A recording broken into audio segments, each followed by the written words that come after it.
The Abrahamic covenant is really the key to world history, and it's what God did. Genesis 12. God says to Abraham, I will bless those who bless you, I will curse those who curse you. Now there's two things there.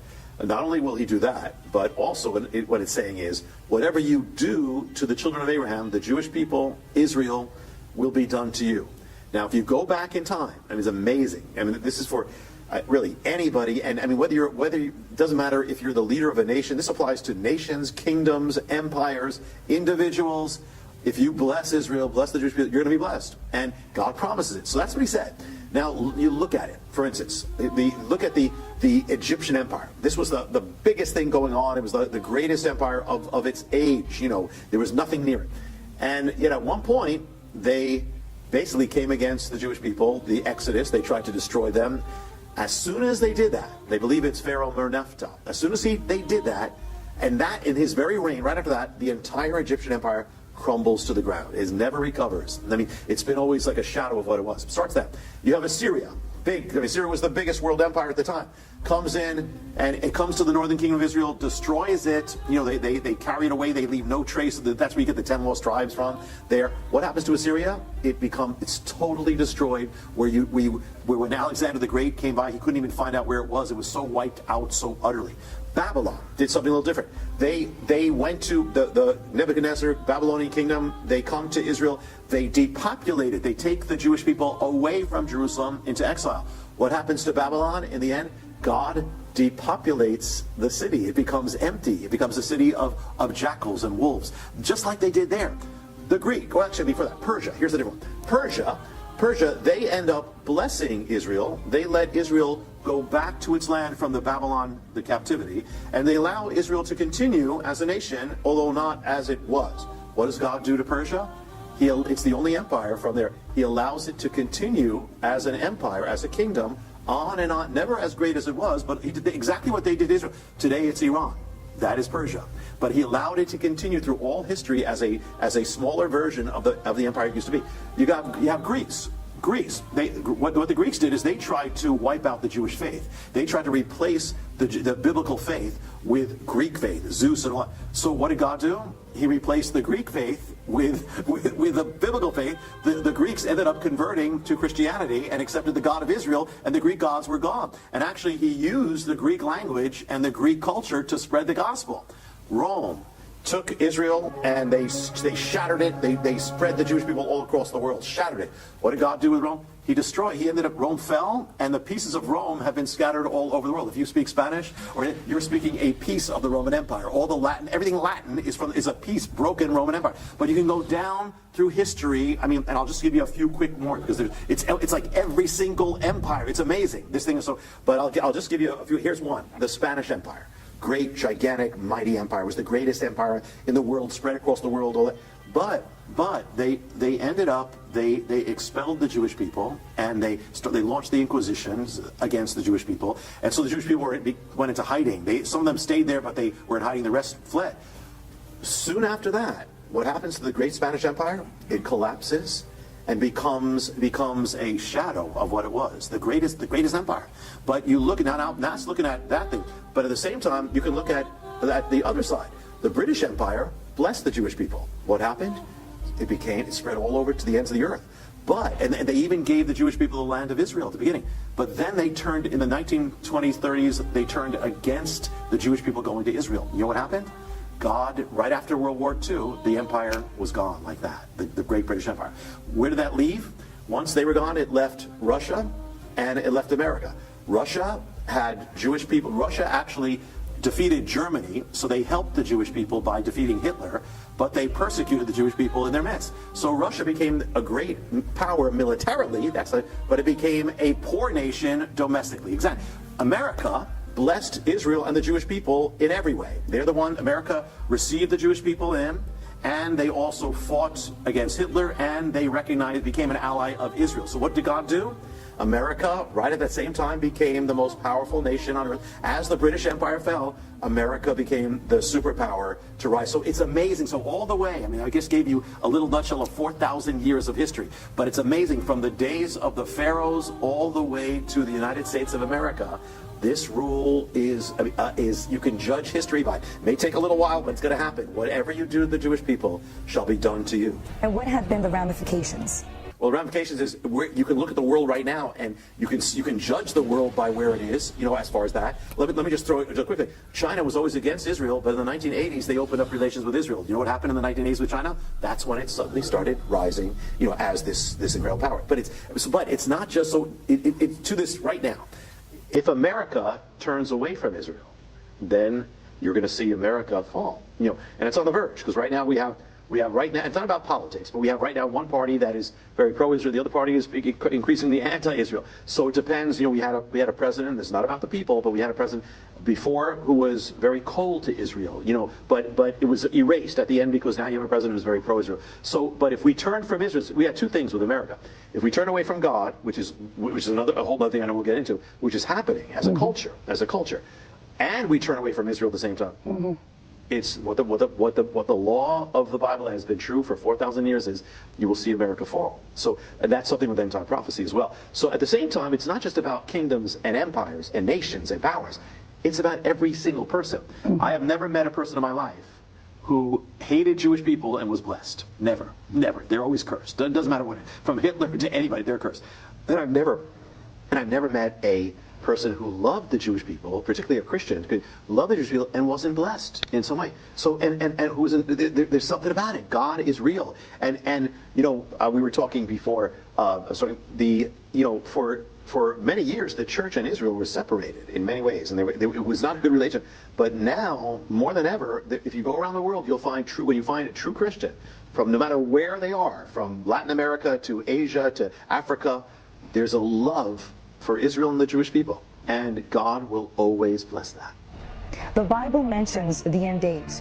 It mentions the rise of the Antichrist, also the Battle of Armageddon, and many other things like the rapture. Why is it important to understand this now? First time clock of the end times is the reappearance of Israel. The Bible says, there's never been any nation on earth that has been scattered to the ends of the earth. No kingdom, no king, no protection, like sheep without a shepherd, no language. They don't even have a common language. They're all scattered around the world. And for 2,000 years, persecuted, to be wiped off the earth, all hell comes against them. They survive, and they come back together. Now, the Bible said, that's exactly from the days of Moses in the Torah, it says that it says, if you turn away from me, I'm going to scatter you. God says, I will scatter you, Jewish people, to the ends of the earth. You'll be persecuted from one nation to the next. You'll wander. But in the end days, I will gather you back from the ends of the earth. I will bring you back to the land of Israel, and you will be my people. And you will stand, and you will pray. So the first sign is that, number one. If you don't have Israel back, you don't have the time clock for the very end. So Israel came back as a nation 1948, May 14th, May 15th. But it's not only that. Jesus said it, because Jesus said to the Jewish people, you will not see me again until you say, Baruch haba b'Hashem Adonai. Blessed is he who comes in the name of the Lord. In other words, for Jesus to come back, the Jewish people, number one, have to survive. So that's the first miracle. They survive. Number two, he said it in Israel, so they have to come back to Israel to be back there to say what he said, to say, blessed is he. So they have to come back. So that's number two. Number three, he said it in Jerusalem. That means not only do they come back to Israel, when they came back to Israel in 1948, they didn't have Jerusalem. But in 1967, Six-Day War, as according to the Bible, Israel comes back to Jerusalem. They have to come back there because Jesus said it, and that is where he's coming back. He's not coming back to Rome. He's coming back to Jerusalem. So they had to come back to Jerusalem. He's not coming back until they're there. He has to come back. So they had to come back to Jerusalem so that he can come back to Jerusalem, because he's going to come back to his people in his city. And number four, according to what he said, they have to start returning to him, and that is also happening. More Jewish people are coming back now to believe in Jesus as the Messiah than at any other time since the book of Acts. So that is the fact that I'm here, that I can say I'm a Jewish believer in Jesus. That's a sign of his coming as well. So that's the first sign. That's Israel, that's Jerusalem, and that the entire world, the Bible says, is going to be focused on Israel and Jerusalem. Why would the world be focused on a little country and a even littler, a nothing capital of rocks, But that's exactly what we're seeing in the headlines. The world is still hanging on the future of this little tiny capital. Why? because that's where Jesus is coming back to. So that's one sign he might give you. But then there's other signs, that it says the knowledge of man shall increase. Knowledge shall increase. Well, Daniel says, well, you see that all around. Travel shall increase. Daniel, that's happening, Daniel 12. But also it says that in the last days there'll be a great falling away. Or we have the word apostasy. Apostasy means, apostasia means in Greek, means the falling away from the state of. So what it means is in the end times you're going to see, according to the Bible, and we're seeing it, you're going to see in culture a great falling away from faith. You're going to see a turning away of culture from the ways of God, from the ways of the Bible. We're watching it right now. I mean, there has never been such moral change in such a fast window of time than any other time since the Roman Empire became Christian, but even that took centuries. This is happening rapid fire. So we are witnessing every day a falling away from marriage, a falling away from manhood, from womanhood, from even being the state of being human. We're watching it all over. An anti-Christian spirit. You mentioned the Antichrist. Well, here's a sign of the Antichrist. When the Lord came, after it says that he's Messiah, he's the Christ. When he came, then you have the spirit of the Christ. You have the spirit of Messiah in the world. But with the Antichrist, we're heading to that. So as we get closer to that day, you're going to see more of the spirit of the Antichrist in the world. So what is the spirit of the Antichrist? Well, if you read it, what is the Antichrist like? Well, he's brazen, he's boastful, arrogant, blasphemous. He's somebody who desecrates holy things. Well, look at culture. Culture is becoming arrogant, brazen, anti-Christian, a culture of desecration. Whatever's holy, we'll desecrate it. So you're watching the spirit and hating God's people. And that's not just, there's two people. You've got Christians who are God's people, and you have the Jewish people. So what do you see in the world? A spirit that hates Israel and that hates true Christians. So we're watching it rapid fire. So we're seeing the signs all around us in every way. How is Jerusalem the center of Bible prophecy? Jerusalem is the center of everything. Everything begins in Jerusalem. Everything ends in Jerusalem. Our faith, our that's why this looks like Jerusalem. Our faith began in Jerusalem. Jesus died in Jerusalem. Jesus rose in Jerusalem. The Holy Spirit came upon them in Jerusalem. Book of Acts, Jerusalem to the ends of the earth. But not, it's got to. So you want to understand in a nutshell. This age begins in Jerusalem, goes to the ends of the earth, but the end, it's from the ends of the earth back to Jerusalem. The age cannot end until everything comes back to Jerusalem. We said the Jewish people, Messiah he says his feet shall stand on the Mount of Olives. He's going to come there. The Bible says Messiah will come there. And there's only one who's ever left from the Mount of Olives. There's only one who's coming back. But that's what the Jewish Messiah is going to be back there. Then he will reign from Jerusalem. The only place that Jesus is going to reign from is Jerusalem. That's his throne, that Temple Mount. That's where the world fights over this Temple Mount thing. So that's why you do anything there, and the United Nations ends up voting on it because it's so crucial. But why? I mean, if you go to Jerusalem for 2,000 years, a lot of people didn't care about Jerusalem. But as soon as the Jewish people started coming back, the whole world is up in arms because the Bible says there's an enemy, and the enemy knows what is a spiritual thing, knows what's coming, and therefore he'll do everything he can to stop it. That's why there's such an uproar over the Jewish people in Jerusalem, because he knows that when the Jewish people come back to Jerusalem, there's somebody else who's coming back to Jerusalem. How long will it take to build the third temple with all the technological advancements that we have now? Yeah, well, there's different theories about that. I mean, the temple in the time of Jesus took like 40-something years. However, we're able, nothing's impossible. People can build a construction site in a very short time as well. We know it has to be there in what's called the tribulation period. Tribulation period is where the Bible speaks about the last 7 years before the return of Messiah. And in the middle of that, it's actually the missing 7 years from Daniel 9. He gives this countdown to Messiah, and there's one missing period at 7 years. That's the tribulation. When you read the book of Revelation, that's what you're reading about. And particularly the 3.5 years, the middle of that, that's the final period. That's when the Antichrist is fully revealed. That happens at the end. But the temple, that's correct, has to be built for all this to happen. Before the Antichrist. Yeah, for him to come, because what the Bible, it's called the tribulation temple, and the Bible speaks about this is the one that's going to be desecrated, by the Antichrist. Do you think the Antichrist is alive today? Well, it all depends what we think about how soon the coming of the Lord is. If the Lord is coming within a certain time, the Antichrist will have to be an adult by the time that he comes. So therefore, if we believe that the coming, and we're not setting dates on that, but if we believe the coming is within 20 years or 30 years, you would think he would be alive today. Do you think the rapture is going to take place before the tribulation? Will believers be in the tribulation? Well, there's the different schools are this. There's pre-trib, and you can divide believers by it. Pre-trib, which is that the rapture will come before the tribulation, so they won't be part. Then there's post-trib, the rapture will come at the time of the second coming, so we will be part.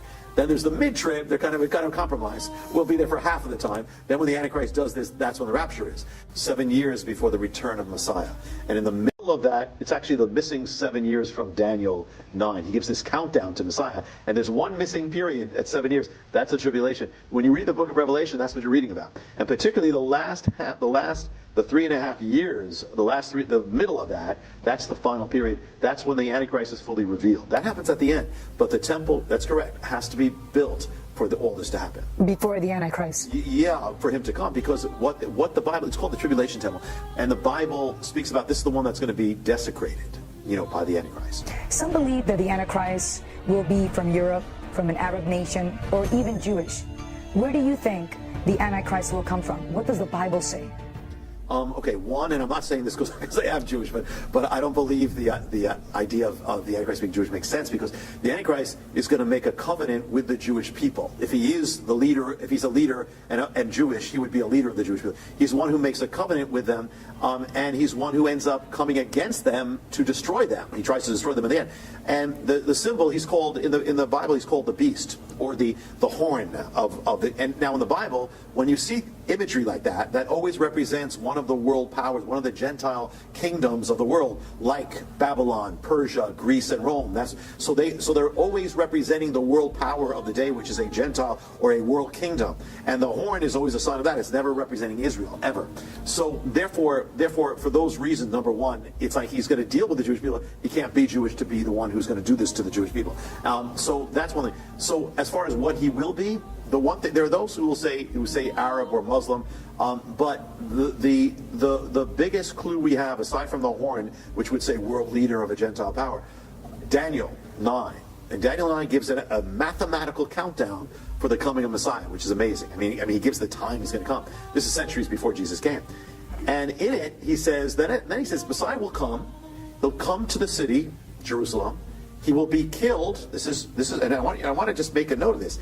This is what every Jewish person has in their Bible. We're not talking about the New Testament. We're talking about the Hebrew Scriptures. The Messiah will come to Jerusalem, will be killed, and then it says the temple and the city will be destroyed.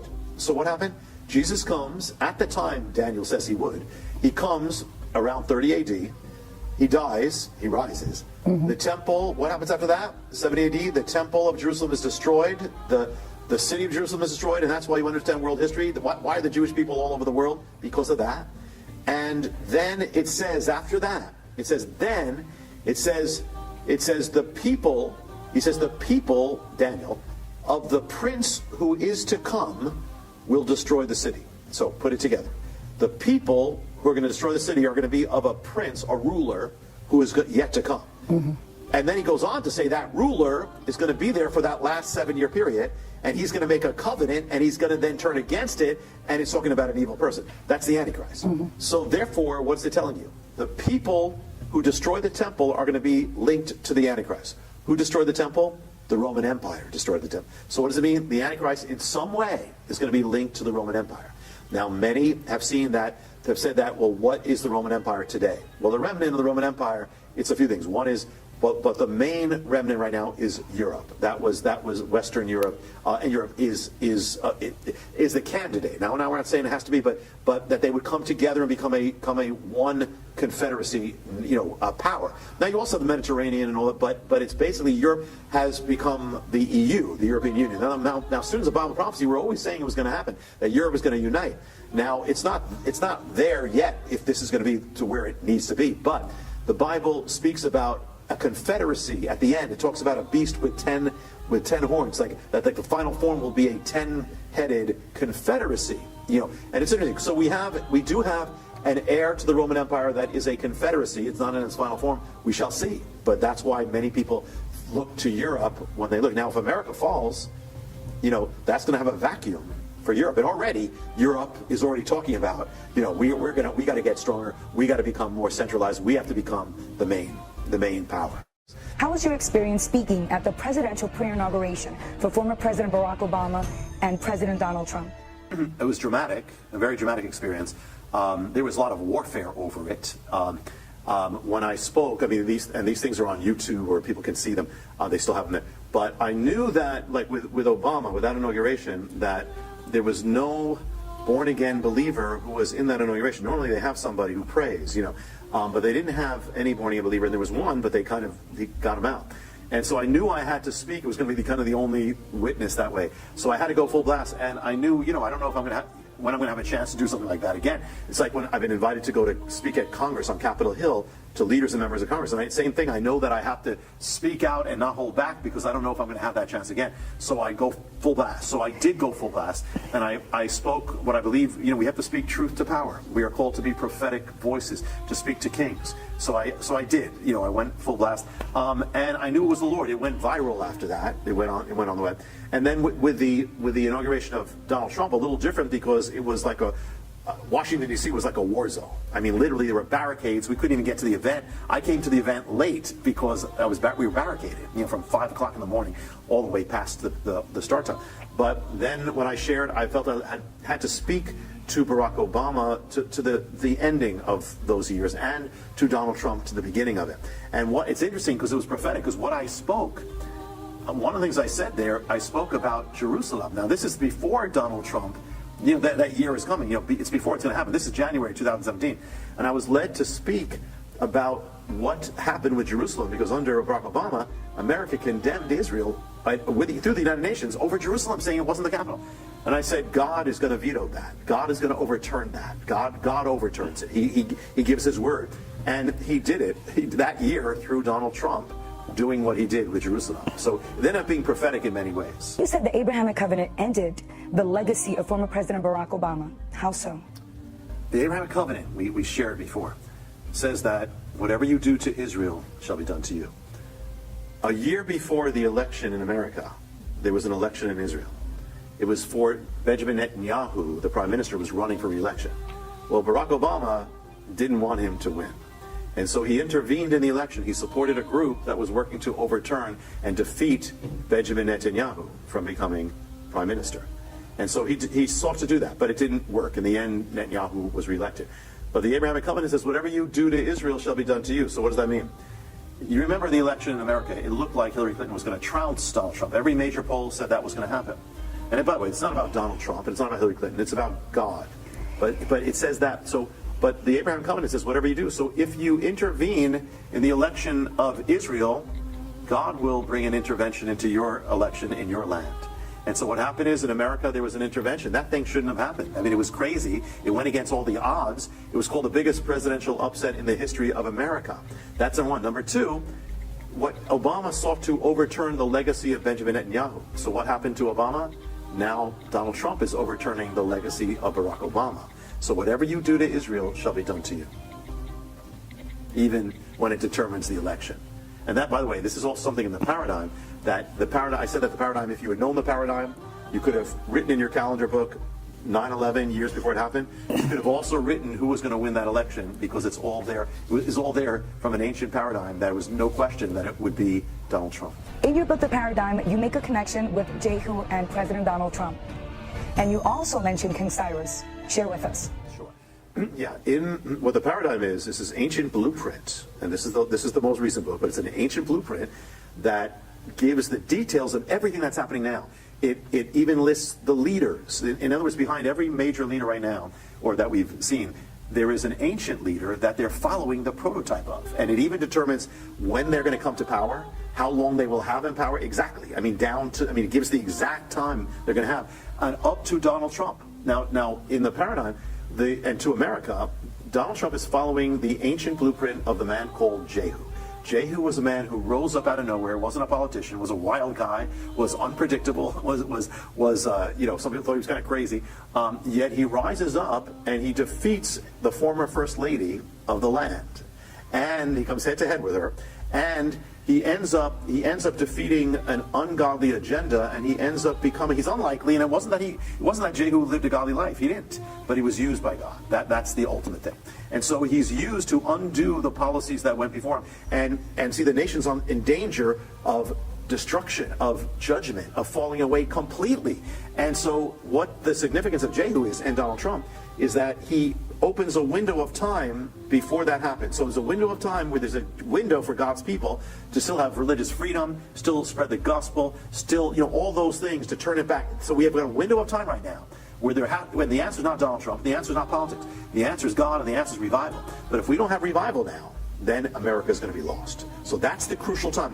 And the paradigm, it goes into what the paradigm says about what is yet to come. But the take home right here is we must be praying for revival. We got to start living in revival, or that there is not hope. That's the only hope. But there's another side to Donald Trump. To America, he's Jehu. But to Israel, he's following the paradigm of Cyrus. Cyrus, remember, was the king who granted Israel to go back, Persia, to go back to the land. But he specifically issued a proclamation that recognized Jerusalem as the capital of Israel. This is Cyrus. And interesting, so what did Donald Trump do? He issued a proclamation recognizing Jerusalem as the capital of Israel. But not only that, when did Cyrus do that?